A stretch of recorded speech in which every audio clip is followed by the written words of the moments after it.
Олимпийская чемпионка Камила Валиева лидирует после короткой программы на этапе Гран-при в Москве. Камила набрала оптимальную форму после Олимпийских игр в Пекине. Говорят, короткой программой в фигурном катании нельзя выиграть, только проиграть. Эту фразу любят повторять фигуристы, тренеры, комментаторы, болельщики и вообще все, кто хоть как-то связан с этим видом спорта. Причем настолько часто, что она уже стала своего рода правилом, безусловно, негласным, но оттого не менее весомым. Впрочем, из любого правила есть исключения, особенно когда мы говорим о Камиле Валиевой.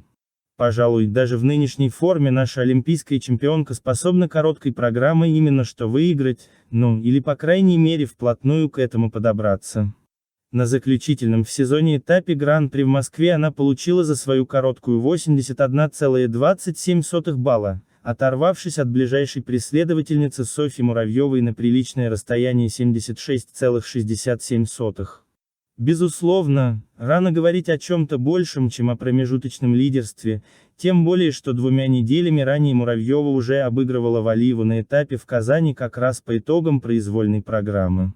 И все же несколько выводов по Камиле напрашивается уже сейчас. Наверное, ключевой из них – она очень сильно изменилась. К Москве визуально Камила стала значительно легче и звонче, и есть ощущение, что в такой отличной физической форме она не была с олимпийского сезона. Трудно вообразить, сколько усилий пришлось приложить чемпионке для таких преображений в столь сжатые сроки. Есть ощущение, что теперь даже самые придирчивые критики не смогут упрекнуть ее в неэстетичности, со стороны и презентация программы, и позиции во вращениях, и даже макияж Камилы смотрелись роскошно. Очевидно, проблема соревновательных кондиций, о которых ранее говорила сама Камила, сейчас стоит не настолько остро. Фактическим подтверждением того может служить возвращение каскада тройной лупс, тройной тулуп в конец программы. В начале сезона такой контент ей не давался, но сейчас, кажется, никаких затруднений с этим нет.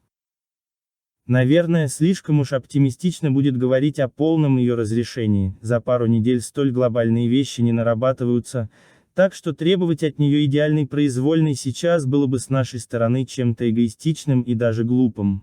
Вероятно, для самой Валиевой и команды Этери Тутберидзе этапы Гран-при России будут чем-то вроде стадии подготовки к главному турниру сезона, чемпионату страны, и если набор формы продолжится в соответствии с текущим графиком, в Челябинске у нее будут все шансы вернуть себе утраченный из-за санкций титул. Правда, на пути к этому перед Камилой может встать интересное препятствие. Или точнее не препятствие, а затруднение, представить которое еще совсем недавно было прямо-таки невозможно.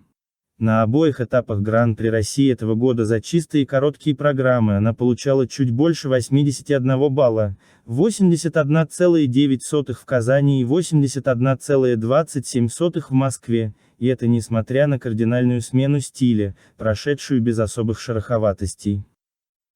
Наверное, в отрыве от контекста баллы Камилы, учитывая отсутствие пока что в заявке тройного акселя, выглядят более чем достойными.